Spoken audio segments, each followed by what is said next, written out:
कि उमर अब्दुल्ला साहब बीजेपी के हाथों में ही खेल रहे हैं। समझ में नहीं आता उनको कोई कैसे बताए। अगर अमित शाह जी का गला सूख गया कहते कहते कि मैं स्टेटहुड वापस दे रहा हूं, प्राइम मिनिस्टर ने भी कहा, तो उमर साहब क्यों वही चीज उनको आगे मांगने के लिए कह रहे हैं। इसका मतलब 370 की जब बात करने के लिए वो तैयार नहीं, 35 की बात करने के लिए तैयार नहीं, तो वो एक तरफ से आई वॉश है। जिस एजेंडे पे उन्होंने इलेक्शन लड़ा उससे डिवेट हो रहे हैं। कुछ लग रहा है कि कोई खिचड़ी पक रही है या पक्की हुई है पहले से ही। एनसी और बीजेपी के बीच आंख मचोली का खेल खेला जा रहा है। सेंटर को वैसे भी statehood as per Supreme Court directions आज नहीं तो कल देना ही है। तो उमर साहब just wants to be counted in martyrs. Statehood की बात करके वो बाकी जो मेन इश्यूज हैं उनसे भागना चाहते हैं।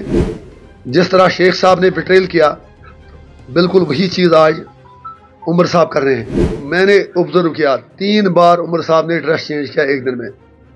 एक तरफ कह रहे हैं कि कश्मीरी बड़े मातम में है, म्युनिसिपलिटी बन गई सुबह, तो इसका मतलब वो तो खुशी से उछल नहीं रहे थे कि मैं सीएम बन गया। जैसे किसी बच्चे के हाथ में कोई वो जहाज का खिलौना देते, कहते देखो बेटा ये तो जहाज जा रहा है, हमने आपको ला के दिया। वो बहाना ढूंढ रहे हैं मोदी जी से, बीजेपी सरकार से ताल्लुकात बढ़ाने का। फिर उनसे सवाल है कि क्या अगर बीजेपी 100 साल तक पावर में रहेगी, should Kashmiris wait for 100 years to ask for their rights? I am not talking of seeking for their rights। Political struggle अपनी जगह, सिर्फ कहने से भी अगर वो कहते हैं बात तब तक नहीं करेंगे, इट इज अनफॉर्चुनेट। इंपॉर्टेंट बात मैं उनसे कहना चाहूंगा, उन्होंने ओथ तो श्रीनगर में लिया, अब सरकार उनकी है। वो जम्मू कश्मीर के लोगों को ये बता दें, लोग जानना चाहते हैं कि उनकी कैपिटल कौन है। औज़ु बिल्लाहि मिनश शैतानिर रजीम, बिस्मिल्लाहिर रहमानिर रहीम। जैसा कि आप सब ने देखा कि कल से जो हमें अखबारों के जरिए, सोशल मीडिया के जरिए खबरें मिल रही हैं कि जो उमर साहब की सरबराही में सरकार बनी, उन्होंने अपनी कैबिनेट मीटिंग में एक रेजोल्यूशन पास किया है जिसमें सेंटर से स्टेटहुड रेस्टोर करने के लिए कहा गया है। और ये भी खबरें गश्त कर रही हैं कि आप उमर साहब यूनियन गवर्नमेंट से टाइम सीक कर रहे हैं ताकि वो कैबिनेट की रेजोल्यूशन का जो ड्राफ्ट है, जो उसमें मुतालबा किया गया है स्टेटहुड रेस्टोर करने का, he can put it to the central government. उनका हक है, वो कुछ भी कहें, कुछ भी पास करें, लेकिन हम उमर साहब को सिर्फ ये याद दिलाना चाहते हैं कि आपने इलेक्शन 370, 35A, स्टेटहुड, इन सारी चीजों पे लड़ा था। तो आज जो ये खबरें आ रही हैं कि सिर्फ स्टेटहुड को लेकर आपने रेजोल्यूशन पास कैबिनेट में किया है, तो it is very painful. It means departure from the principle stand of his party. इससे साफ जाहिर है कि उमर अब्दुल्ला साहब बीजेपी के हाथों में ही खेल रहे हैं। समझ में नहीं आता उनको कोई कैसे बताए। अगर अमित शाह जी का गला सूख गया कहते कहते कि मैं स्टेटहुड वापस दे रहा हूं, प्राइम मिनिस्टर ने भी कहा, तो उमर साहब क्यों वही चीज उनको आगे मांगने के लिए कह रहे हैं। अच्छी बात है वो कहें, हमें कोई ऑब्जेक्शन नहीं है, बिल्कुल हम उनके साथ हैं, लेकिन वो आधी चीज ही क्यों कह रहे हैं, सिर्फ वही क्यों कह रहे हैं जो बीजेपी देने को तैयार है। इसका मतलब 370 की जब बात करने के लिए वो तैयार नहीं, 35 की बात करने के लिए तैयार नहीं, तो वो एक तरफ से आई वॉश है। जिस एजेंडे पे उन्होंने इलेक्शन लड़ा उससे डिवेट हो रहे हैं। और दूसरा, कुछ लग रहा है कि कोई खिचड़ी पक रही है या पक्की हुई है पहले से ही। एनसी और बीजेपी के बीच आंख मचोली का खेल खेला जा रहा है।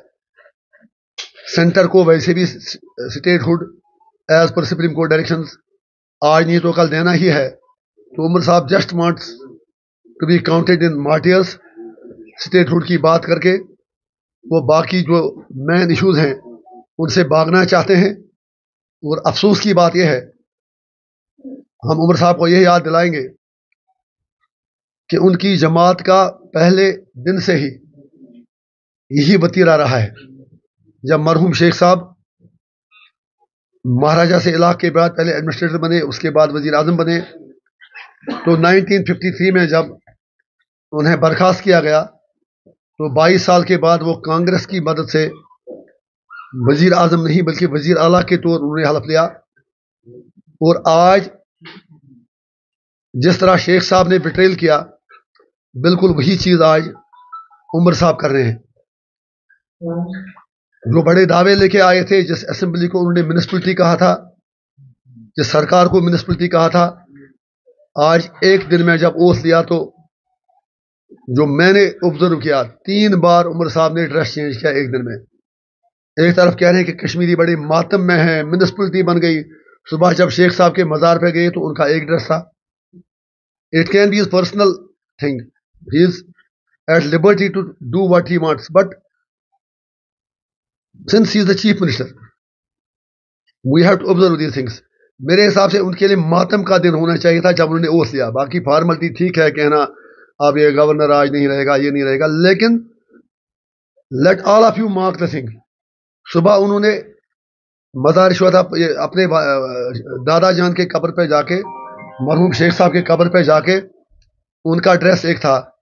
फिर जब ओथ लिया तब दूसरा ड्रेस था। जब सेक्रेटरीट गए तब तीसरा ड्रेस था। तो इसका मतलब वो तो खुशी से उछल नहीं रहे थे कि मैं सीएम बन गया। जैसे किसी बच्चे के हाथ में कोई वो जहाज का खिलौना देते, कहते देखो बेटा ये तो जहाज जा रहा है, हमने आपको ला के दिया। What was the fun? He should have been serious that day. उनकी सीरियसनेस का, मैं फिर कहता हूं, उनकी जाती चॉइस है, मैं कोई अटैक नहीं कर रहा हूं, लेकिन इस चीज से आप सब लोग मार करें कि दिन में जो आदमी 3 ड्रेस चेंज करे ओथ के दिन, इसका मतलब एक जो रियल इश्यूज हैं, ही इज नॉट बॉदर्ड।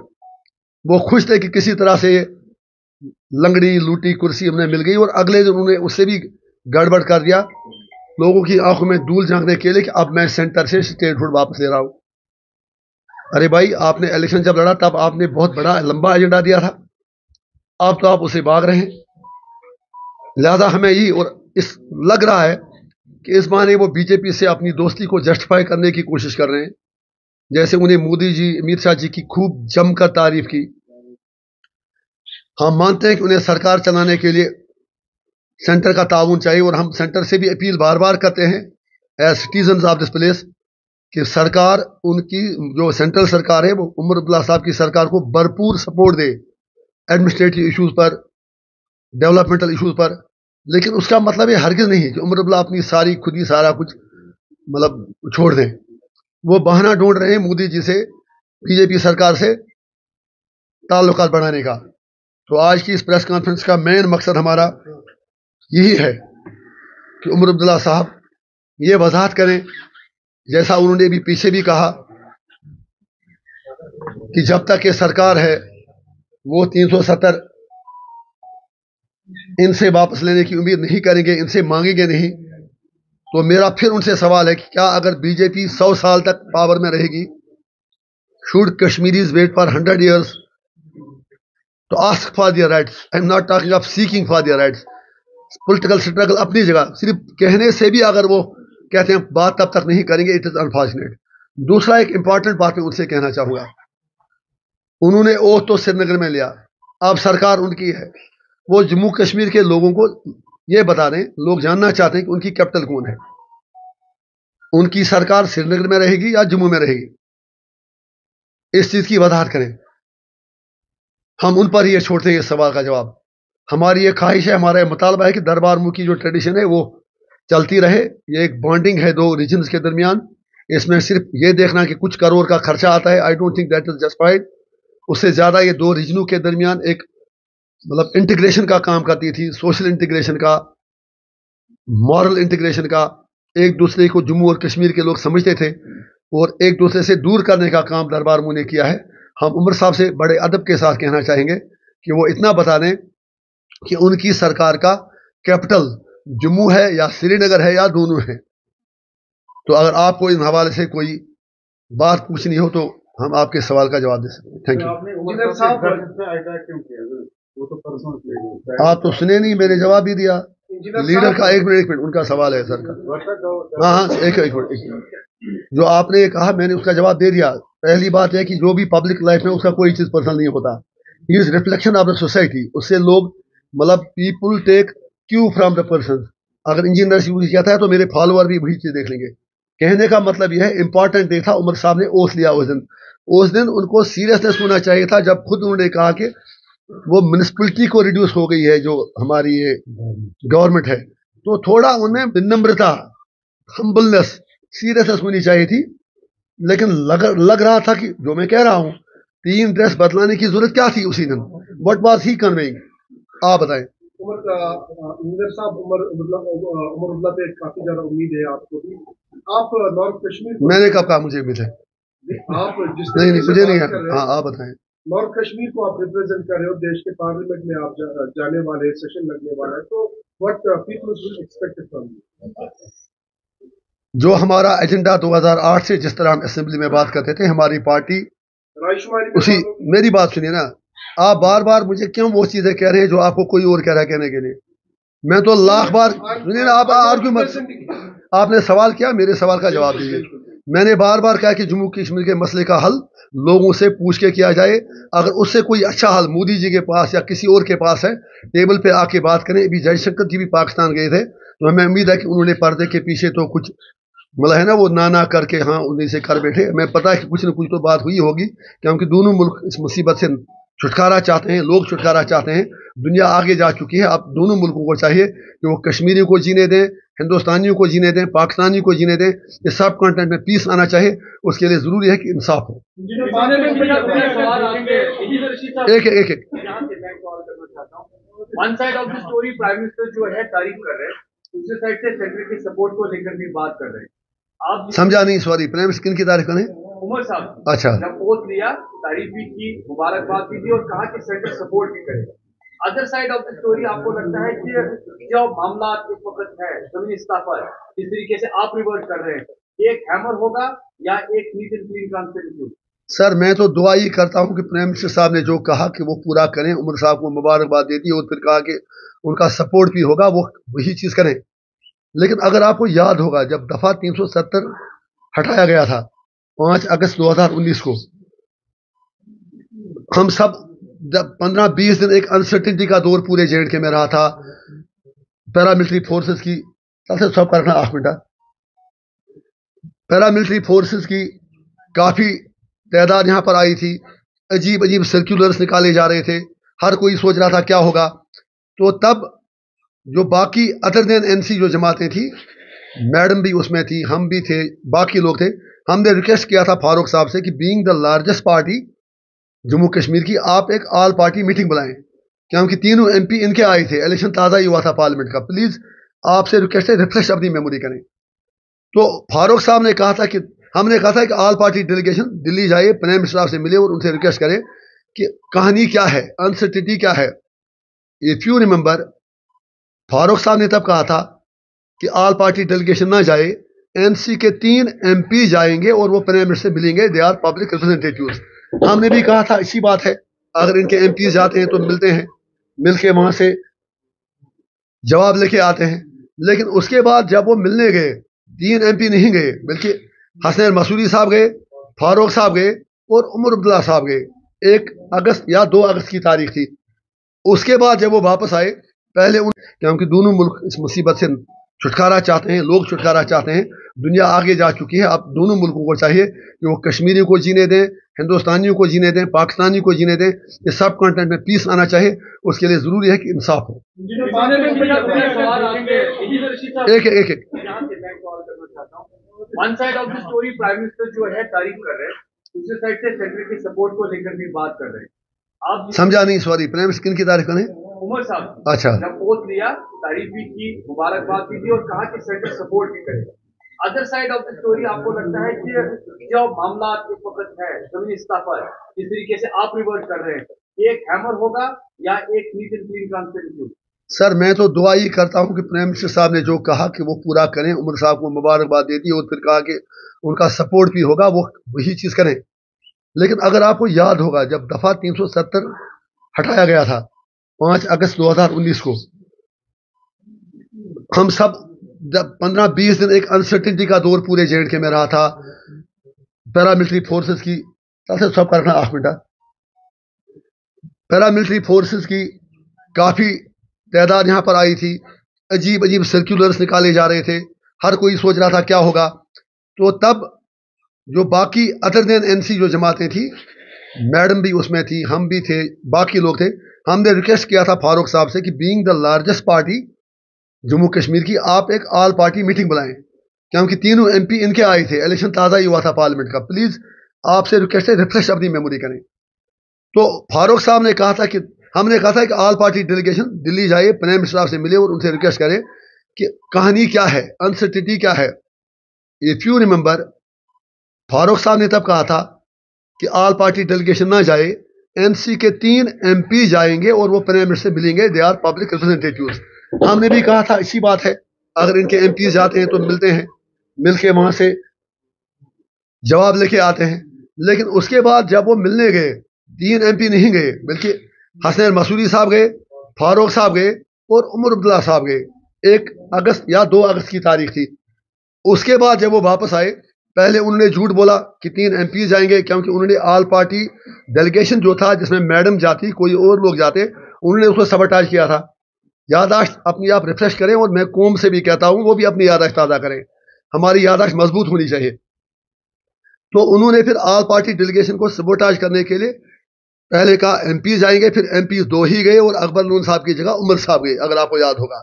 तो वहां से आने के बाद फारूक साहब ने यह कहा कि मोदी जी ने उन्हें आश्वासन दिया है, यकीन दिया है कि 370 के साथ कुछ नहीं होगा। 3 दिन कश्मीरी बल्ले बल्ले मजे लेते रहे, कुछ नहीं होगा, और 5 तारीख को 370 हट गया। तो इसीलिए मैं कहता हूं कि NC को बिल्कुल 100% पता था कि 370 हट रहा है, और आज NC की 45 सीटें आना, इसके पीछे भी भरपूर बीजेपी का सपोर्ट था। जो अब कहानी, जो अब पर्दा हट रहा है, मेरी बेल में जो प्रोसिक्यूटिंग एजेंसी है उसकी तरफ से बार बार डिले की दरखास्त, फिर मुझे बारामूला में कैंपेन नहीं करने देना, बांडीपोरा में आधे से वापस लाना, डिस्ट्रिक्ट कुपवारा में पूरा पुलिस के जरिए एक पर्टिकुलर लोगों को हेल्प कराना, ये सब आपने देख लिया। तो बीजेपी भी चाहती थी कि उन्हें कठपुतली एक रबर स्टैंप चाहिए, और उमर अब्दुल्ला साहब से अच्छी रबर स्टैंप उनके पास कोई और हो ही नहीं सकती। इसलिए उन्होंने बहुत ही टैक्टफुली, बहुत ही तरीके से उमर साहब को भरपूर सपोर्ट दिया और उन्हें इंश्योर किया कि उनको ऐसी मेजॉरिटी मिले। और आप ये भी देख लें, जो 4 या 5 इंडिपेंडेंट MLA भी जीत के आए, वो सारे उमर साहब के साथ गए। फिर कांग्रेस इस कैबिनेट में आई नहीं, कहते हैं ना गुरसस मल तो चोर है पर। दूसरी कहावत कहते हैं कि ग्रेप्स आर सुअर पिलियम लते तो वही तो कांग्रेस ने किया। और कहीं मुझे लग रहा है कि उमर साहब को बीजेपी ने कन्वे किया कि कांग्रेस से दूर रहे। नेशनल लेवल पे कांग्रेस बीजेपी के साथ उनका 36 का आंकड़ा है। तो तरीके से उमर साहब बीजेपी के बहुत नजदीक जा रहे हैं। और जिस तरह उन्होंने, और जो गुपकार अलायंस बना था, मैं आज पूछना चाहता हूँ, जब आपने गुपकार अलायंस बनाया, मैडम से भी पूछना चाहता हूँ, सज्जाद साहब से पूछना चाहता हूँ, उमर साहब से पूछना चाहता हूँ, तारगामी साहब से पूछना चाहता हूँ, वो गुपकार अलायंस था क्या? अब इलेक्शन खत्म हुआ है, आज तो हम आपसे हिसाब ले लेंगे, एक एक चीज का हिसाब लेंगे। गुपकार अलायंस भी 100% दिल्ली की एजेंसियों ने बनाया था, मोदी जी ने बनाया था, सिर्फ इसलिए कि एक डाइवर्शन हो जाए। इंजीनियर को जेल में डाल दिया, हुर्रियत वाले जेल में है, कोई वहां बात ना करे, लोगों को एक झूठी उम्मीद खड़ी रहे कि गुपकार अलायंस कुछ ना कुछ करेगा। किया कुछ नहीं, कशिर थकने, हमें थकाया गया, कौम को थकाया गया। और फिर इलेक्शन के बाद एक और यू टर्न, ताकि पूरा 98, 370, 35 से सब कुछ के कफन दफन का इंतजाम एक बार फिर फारूक साहब और उनकी पार्टी के हाथों हो रहा है। एक सवाल है, लोकसभा में आपको फुल मैंडेट लोगों ने दिया, लेकिन असेंबली इलेक्शन में आपको रिजेक्ट किया गया। अब आप 6 महीने तक ये सवाल पूछेंगे, ये इस सवाल का मैंने आपको पहले ही जवाब दिया है। Sorry to use this word frustration, क्या ये वही है? नेशनल कॉन्फ्रेंस ने तमाम सीटें यहाँ पर जीती, तमाम ही कहेंगे, क्योंकि ग्रुप में जाकर उन्होंने, आप भी जाए उनके साथ ही, आप मजे लें वहां पर, उमर साहब के PA बने, मुझे कोई प्रॉब्लम नहीं है। इस सवाल का, इस सवाल, सर सुन लीजिए ना, मैं कह रहा हूँ आपको फुल मैंडेट लोकसभा में मिला, लेकिन असेंबली इलेक्शन में आप फेल हुए, क्यों? अरे मेरे भाई, पहले आप कौन होते हैं जज करने वाले, कौन फेल हुआ कौन पास हुआ? जितना वोट शेयर, सुनिए ना मेरी बात, एक मैं उनसे बात करेंगे, आप तो खामोश है, मैं उनसे बात कर रहा हूँ, मैं उनसे बात कर रहा हूँ, मैं उनसे बात कर रहा हूँ ना, आप क्यों बीच पे बोल रहे हैं? आप अपनी टर्न में बोले please. Please learn how to respond in the press conference. आप पहले सहाफत के उसूल देख लीजिए, मैं उनसे बात कर रहा हूँ, डोंट एंट्री इन बिटवीन। आप जो पूछना चाहिए बाद में पूछिए। मैं जनाब ये आपसे रिक्वेस्ट कर रहा हूँ, पहली बात, इलेक्शन को आप, दैट इज ओवर, इलेक्शन का पीरियड खत्म। अगर आप याद रखें, इसी जगह मैंने कहा कि हम उमर साहब को भरपूर सपोर्ट देंगे, वो जो भी प्रो पीपल स्टेप ले लेंगे, अगर वो 370 और 35 से भी इसमें लाते हैं, हम उनका वेलकम करते हैं। तो आपका मतलब क्या ये है, या जो हमारे नाकतीन है कि हम वेलकम करें, उमर साहब सिर्फ स्टेट फूड मांगे? स्टेट, सर सुनिए ना प्लीज, स्टेट फूड वैसे भी उमर साहब मांग रहे हैं, मुझे कितनी सीटें मिलती हैं, उनको स्टेट कितनी मिलती है। ये सीटों की लड़ाई नहीं है, ये जम्मू कश्मीर के लोगों के बेसिक राइट्स की लड़ाई है। इंजीनियर रशीद को लोग रिजेक्ट करें, ओन करें, वो लोगों का फैसला है। लेकिन कॉन्फ्रेंस में तमाम सीटें यहाँ पर जीती, तमाम ही कहेंगे, क्योंकि ग्रुप में जाकर उन्होंने आप भी जाए उनके साथ ही, आप मजे लें वहां पर, उमर साहब के पीए बने, मुझे कोई प्रॉब्लम नहीं है। इस सवाल का, इस सवाल, सर सुन लीजिए ना, मैं कह रहा हूँ आपको फुल मैंडेट लोकसभा में मिला, लेकिन असेंबली इलेक्शन में आप फेल हुए, क्यों? अरे मेरे भाई, पहले आप कौन होते हैं जज करने वाले, कौन फेल हुआ कौन पास हुआ? जितना वोट शेयर, सुनिए ना मेरी बात, एक मैं उनसे बात करेंगे, आप तो खामोश है, मैं उनसे बात कर रहा हूँ, मैं उनसे बात कर रहा हूँ, मैं उनसे बात कर रहा हूँ ना, आप क्यों बीच पे बोल रहे हैं? आप अपनी टर्न में बोले please. Please learn how to respond in the press conference. आप पहले सहाफत के उसूल देख लीजिए, मैं उनसे बात कर रहा हूँ, डोंट एंट्री इन बिटवीन। आप जो पूछना चाहिए बाद में पूछिए। मैं जनाब ये आपसे रिक्वेस्ट कर रहा हूँ, पहली बात, इलेक्शन को आप, दैट इज ओवर, इलेक्शन का पीरियड खत्म। अगर आप याद रखें, इसी जगह मैंने कहा कि हम उमर साहब को भरपूर सपोर्ट देंगे, वो जो भी प्रो पीपल स्टेप ले लेंगे, अगर वो 370 और 35 से भी इसमें लाते हैं, हम उनका वेलकम करते हैं। तो आपका मतलब क्या ये है, या जो हमारे नाकतीन है कि हम वेलकम करें, उमर साहब सिर्फ स्टेट फूड मांगे? स्टेट, सर सुनिए ना प्लीज, स्टेट फूड वैसे भी उमर साहब मांग रहे हैं, मुझे कितनी सीटें मिलती हैं, उनको स्टेट कितनी मिलती है। ये सीटों की लड़ाई नहीं है, ये जम्मू कश्मीर के लोगों के बेसिक राइट्स की लड़ाई है। इंजीनियर रशीद को लोग रिजेक्ट करें, ओन करें, वो लोगों का फैसला है। लेकिन आप भी राइटिंग ऑन द वॉल पढ़ लें, आप 370 35 की बात हो नहीं रही है, एक पॉइंट पर बात हो रही है, स्टेटहुड स्टेटहुड स्टेटहुड। तो be fair with the people of J&K। फिर जो आपने रिजल्ट की बात की, दैट इज सेपरेट थिंग।